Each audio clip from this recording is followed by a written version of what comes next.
Ya Bapa, tulusnya kasih-Mu.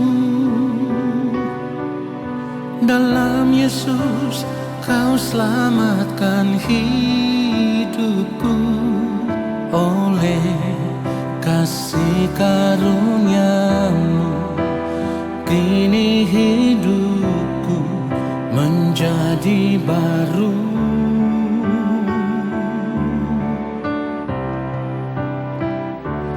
Kini ku mau hidup bagi-Mu,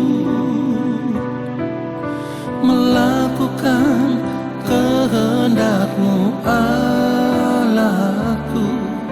Hidup sama seperti Yesus, menyenangkan hati-Mu Bapa.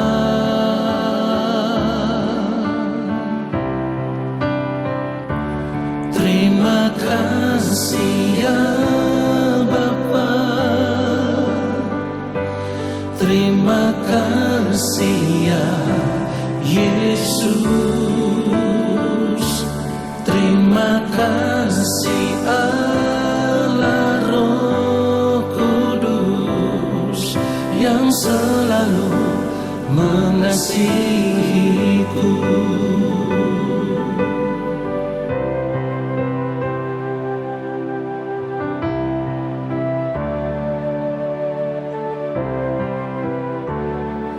Kini ku mau hidup bagi-Mu, melakukan kehendak-Mu Allahku. Hidup sama seperti Yesus, menyenangkan hati-Mu Bapa.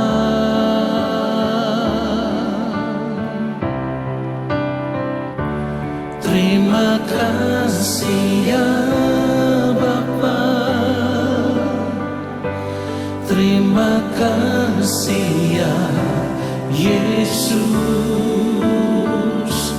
terima kasih Allah Roh Kudus yang selalu mengasihiku.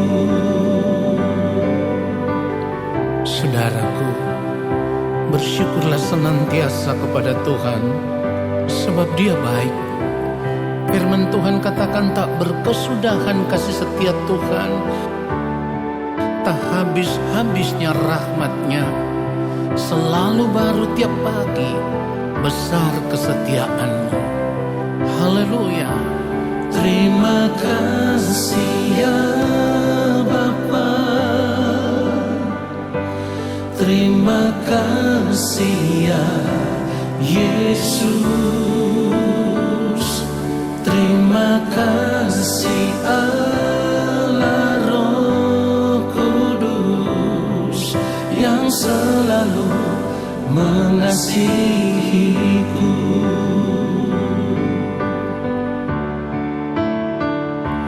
Terima kasih ya Bapa, terima kasih ya Yesus, terima kasih Allah Roh Kudus yang selalu mengasihiku, yang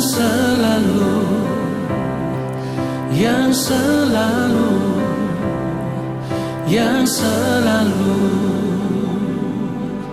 mengasihiku.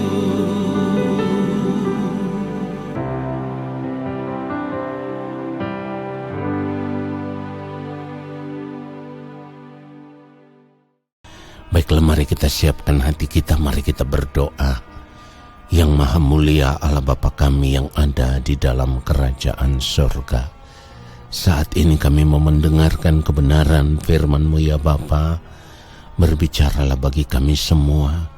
Roh Kudus Tuhan mengurapi kami semua supaya kami mengerti akan kebenaran firman-Mu ya Tuhan, lalu kami hidup di dalamnya. Di dalam nama Tuhan Yesus Kristus kami berdoa. Haleluya. Amin. Saudara yang dikasihi oleh Tuhan Yesus Kristus, sebagai orang percaya kita harus menyadari benar bahwa kehidupan yang sesungguhnya itu bukan di dunia ini, tetapi nanti setelah kita berada di balik kematian, barulah kita akan masuk dalam kehidupan yang sesungguhnya, yaitu di kekekalan. Itu artinya saudaraku, saat ini kita harus sungguh-sungguh sadar bahwa kita ini adalah makhluk kekal. Manusia itu adalah makhluk kekal. Nah sayangnya, sampai saat ini tidak banyak orang yang mau menyadari akan hal ini saudaraku. Apalagi mau memperkarakan akan hal ini dengan sungguh-sungguh. Seharusnya sebagai orang percaya kita serius memperkarakan akan hal ini dengan sungguh-sungguh bahwa kita ini adalah makhluk kekal. Nah kenapa demikian? Kenapa kita harus memperkarakan akan hal ini? Karena dari kebenaran firman Tuhan yang kita baca, yang kita sering dengar, kita tahu bahwa hanya ada dua kemungkinan yang akan kita hadapi di kekekalan nanti, yaitu diterima di dalam kerajaan Allah Bapa di sorga atau terbuang dari hadapan Allah ke dalam kebinasaan kekal yang dikatakan sebagai kematian yang kedua.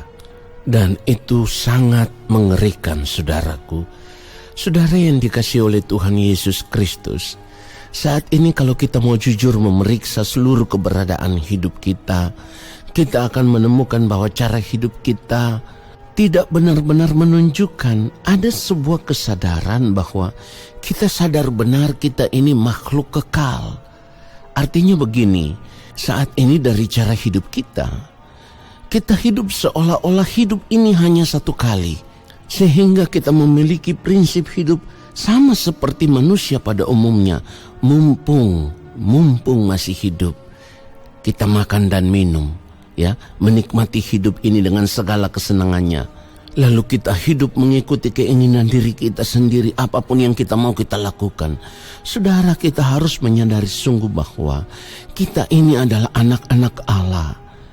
Anak-anak Allah yang dikehendaki oleh Allah supaya bisa berkeadaan seperti Allah yang adalah kekal.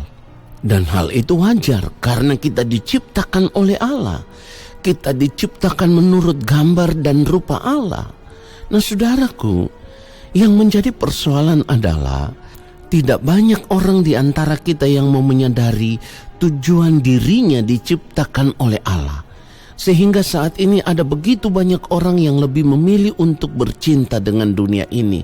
Memilih untuk menikmati dunia ini dengan segala kesenangannya tanpa mempedulikan atau bahkan tanpa mau memperkarakan bahwa di balik kematian nanti mereka masih harus mempertanggungjawabkan apapun yang telah dilakukan mereka selama hidup di dunia ini. Saudara, sebagai orang percaya kita harus menyadari akan hal ini. Bahwa ketika kita memilih untuk bercinta dengan dunia, ketika kita memilih untuk hidup menikmati dunia ini dengan segala kesenangannya, karena kita berpikir ya mumpung selagi kita hidup di dunia ini, maka sesungguhnya kita sedang menyakiti hati Bapa di sorga, saudaraku. Kita sedang melukai hati Bapa di sorga. Sebab dengan hidup dalam percintaan dengan dunia ini, hidup bersahabat dengan dunia ini, berarti kita menjadikan diri kita sebagai musuh Allah. Artinya kalau kita tahu bahwa kita adalah anak, kalau kita tahu kita ini adalah ciptaan, lalu kita memilih untuk hidup dengan cara hidup demikian, maka sebagai anak, sebagai ciptaan, kita sedang memberontak terhadap Allah Bapa di sorga. Saudara, Yakobus pasal 4 ayat 4 jelas sekali firman Tuhan katakan, "Hai kamu orang-orang yang tidak setia, tidakkah kamu tahu bahwa persahabatan dengan dunia adalah permusuhan dengan Allah? Jadi barang siapa hendak menjadi sahabat dunia ini, ia menjadikan dirinya musuh Allah." Nah saudaraku, jadi tindakan hidup kita sebagai anak-anak Allah bisa melukai hati Bapa di sorga, bisa menyakiti hati Bapa di sorga.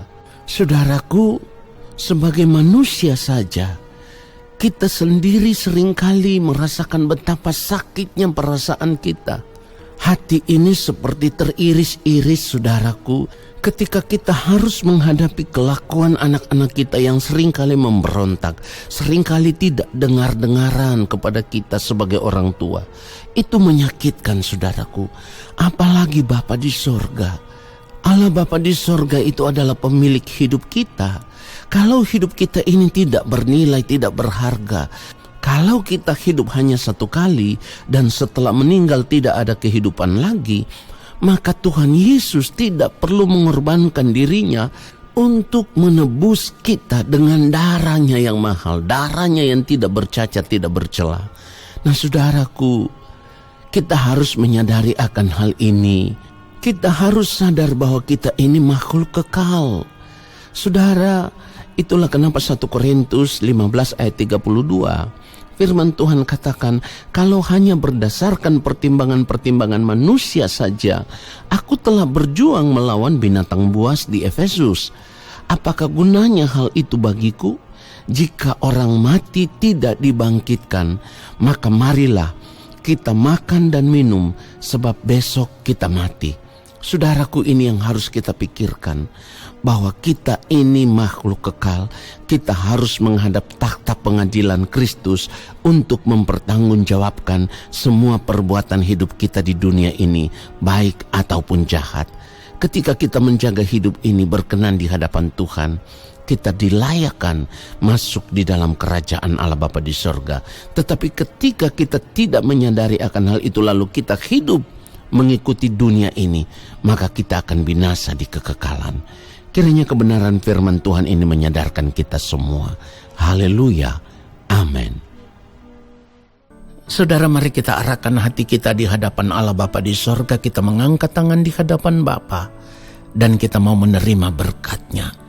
Segala berkat kasih karunia daripada Allah Bapa di sorga, rahmat cinta kasih yang berlimpah-limpah dari Gembala Agung yang mulia Tuhan Yesus Kristus, di dalam persekutuan yang manis dengan Roh Allah yang kudus, kiranya turun atas kehidupan kita semua, menyertai langkah hidup kita semua, dan memberkati kehidupan kita semua, sekarang dan sampai selama-lamanya.